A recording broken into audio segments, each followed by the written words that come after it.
القاهرة تقدم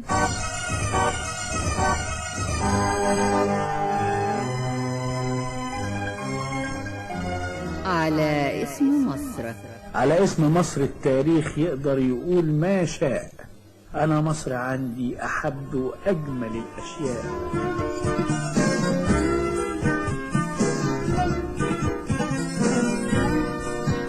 إعداد سهى عزمي. بحبها بحبها بحبها وهي ملكة الأرض شرق وغرب، هي ملكة الأرض شرق وغرب. بحبها بحبها. أعزائي المستمعين، أهلا ومرحبا بكم معنا وهذه الحلقة الجديدة من برنامجكم على اسم مصر. أعزائي المستمعين، مصطفى بكير صاحب المركز العاشر في موسوعة عظماء مصر، ولد الفنان في سيناء بأحد السهول الصحراوية، واستنشق أول أنفاسه من هوائها، وتطلع في أول حياته لسمائها، فكانت ولادة لوحاته التي وضعته في مصاف الفنانين المصريين والعالميين ليسجل المركز العاشر في موسوعة عظماء مصر في القرن العشرين. كانت لوحاته حاملة الجرة، ولوحة موناليزا من سيناء، ولوحة راعية الغنم والبيت البدوي، ولوحة الهجن البدوية الأصيلة، ولوحة السماك، وسيلته كي يعرف العالم طبيعة سيناء، كما كان البشر هم سر تميزه وحصوله على العديد من الجوائز في مهرجانات الفنون التشكيلية في العالم. معا نقضي الدقائق التالية والفنان مصطفى بكير.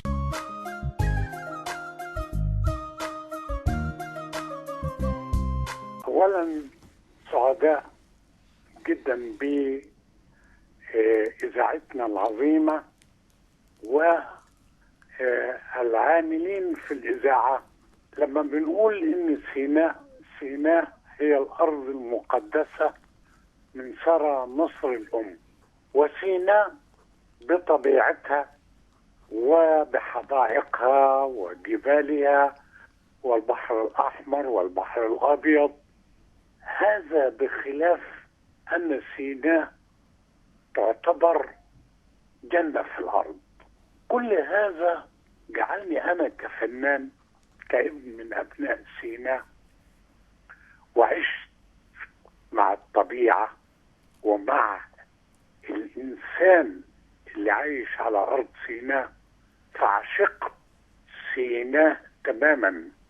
أنا ولدت عام 1941 بمدينة العريش عاصمة سيناء، وطبعا كبرت، دخلت المدارس، والوحيد من أبناء سيناء أول ولد دخل كلية الفنون الجميلة بالقاهرة عام 1961. دخلت الكلية، وطبعا الكلية كانت حلم بالنسبة لي. الحمد لله كنت في الكلية يعني من المتفوقين، وكنت بأرسم في مجلة صباح الخير. والحمد لله طبعا سيناء بالنسبة لي كانت هي يعني كل شيء بالنسبة لي سيناء. مشروع البكالوريوس بتاعي كان عن بادية سيناء، والأساتذة بتوعي أعجبوا جدا لأني أنا عشت في سيناء وبدأت أسجل عن حياة بادية سيناء. الحمد لله عام 1966 تخرجت من كلية الفنون الجميلة بالقاهرة، وكان بالنسبة لسيناء هو شخصية جديدة، وكيف عايش الفن في كلية الفنون جميلة. وكان هدفي هو اني انا اعايش سيناء بفني، واني احاول اني ادرس هذه المادة لابناء سيناء. اول معرض عملته كان في مدينة العريش في جمعية شبان المسلمين بالعريش عام 1967 في أحد هي يعني من الجمعيات المتقدمة في مدينة العريش.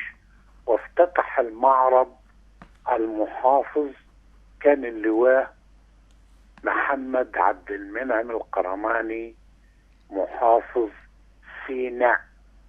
ما كانش في حاجة اسمها شمال سيناء وجنوب سيناء، لا، كانت محافظة واحدة. ومعه الأستاذ عواد خليل أمين عام الاتحاد الاشتراكي وقيادات سيناء بالكامل. المحافظ الله يرحمه توفى، قال لازم تيجي في ديوان عام المحافظة، وبالفعل أرسل خطاب إلى القوى العاملة وجابوني في ديوان عام المحافظة.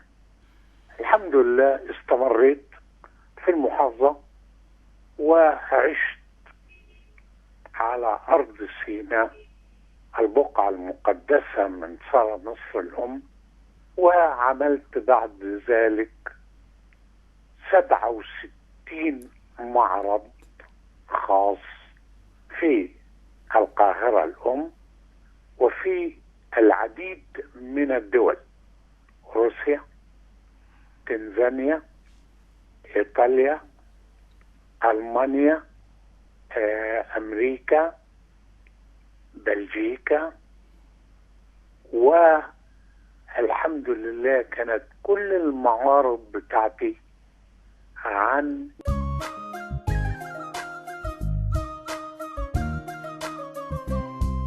حقيقة كانت قضيتي الأساسية هي أن أصغر سيناء من خلال اللوحة، سواء في محافظات مصر ثم أنقلها إلى العالم لأشيد بسيناء مصر وأعرف العالم كله أن سيناء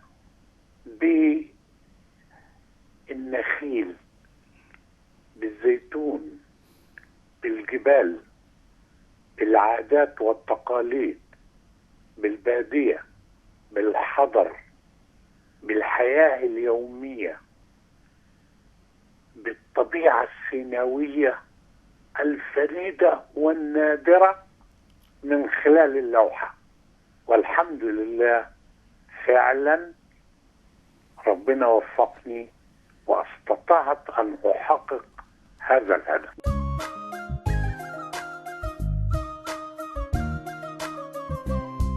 حقيقة أنا رسمت لغاية دلوقتي أكثر من 5000 لوحة، وكل هؤلاء اللوحات عن سيناء. هو أنا وأنا صغير في السن كنت يعني آجي إلى الكتل الرملية الخشنة وأفضل أفحر فيها، أعمل الجبال، أعمل النخيل. ده من وأنا صغير في السن، وعشقت سيناء الأرض اللي أنا اتولدت فيها وعشت فيها وأهلي منها وأجدادي منها. ومن هنا كان عشقي لسيناء، لدرجة إن مؤسسة الأخبار عملت كتاب عني، بكير عاشق سيناء. هذا بخلاف إنه الحمد لله مصر الأم أصدرت مؤسسة أخبار اليوم موسوعة عن عظماء مصر في كل المجالات، وكان لي الشرف أن أكون في قطاع الفنون التشكيلية كفنان مصري سيناوي عالمي. أنا الآن حلمي أني أقيم متحف اسمه متحف مصطفى بكير في مدينة العريش، وفعلا أقمته. هو طبعا نظرا بس للظروف، لكن إن شاء الله في خلال فترة بسيطة جدا سوف يفتتح في أعداد كبيرة من اللوحات، أعداد كبيرة من جوائزي المحلية والقومية والدولية، في ما كتبته صحافة العالم عن مصطفى بكير، عشان المتحف يكون أحد المزارات على المستوى المحلي والمستوى الزائر إلى سيناء بمدينة العريش، عشان يبقى هذا المتحف نبراس يقتدى به، ويبقى يعني التعريف عن سيناء من خلال اللوحة التشكيلية.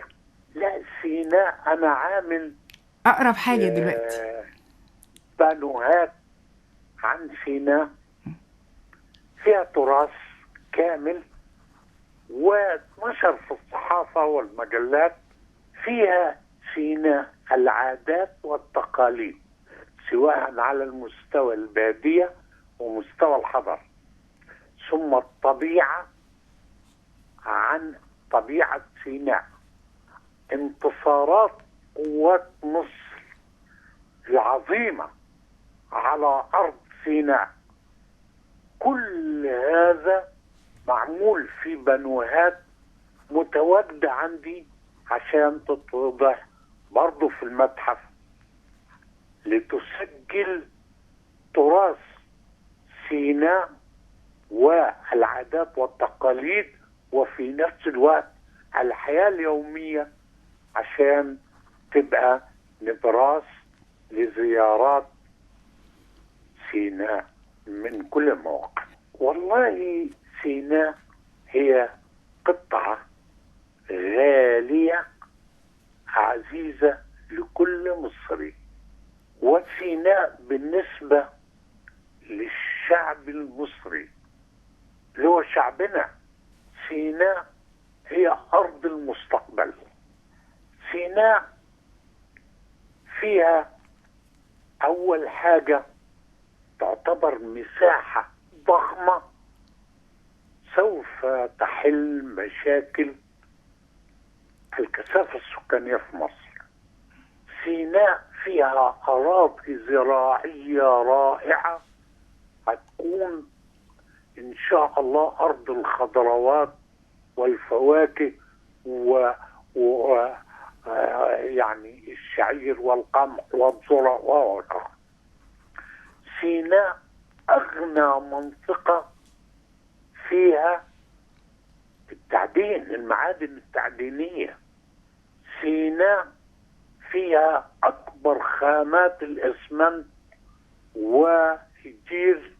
سيناء أحسن أنواع الأسماك في العالم، في البحر الأبيض، بحيرة البردوير، البحر الأحمر، طبعا مشهورة جدا. أجود أنواع الأسماك موجودة في سيناء. نيجي فوق كل هذا سيناء المناطق السياحية فيها.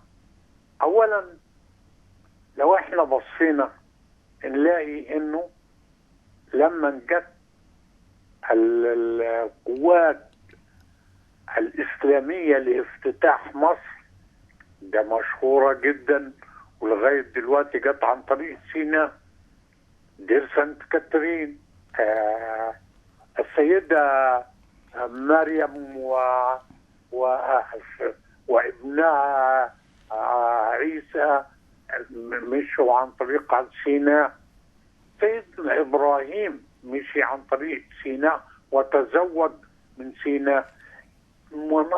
السياحة بكل عناصر السياحة الرائعة موجودة في سيناء، لدرجة أن هناك أحد المعابد في سيناء يسمى سرابيط الخادم. كان فرعون مصر لا يتوج فرعونا لمصر إلا إذا زار سرابيط الخادم ولبس تاج من نحاس سيناء ومن فيروزها، وعاد بالأهازيج والأغاني من سيناء إلى مصر ليتوج فرعونا لمصر. قدسية سيناء لمصر منذ التاريخ. فكل ده عظمة سيناء ومستقبل سيناء مصر إن شاء الله هتكون درة الاقتصاد المصري، وهي يعني المنطقة اللي هتبقى عليها إشراقة مصر كلها بإذن الله.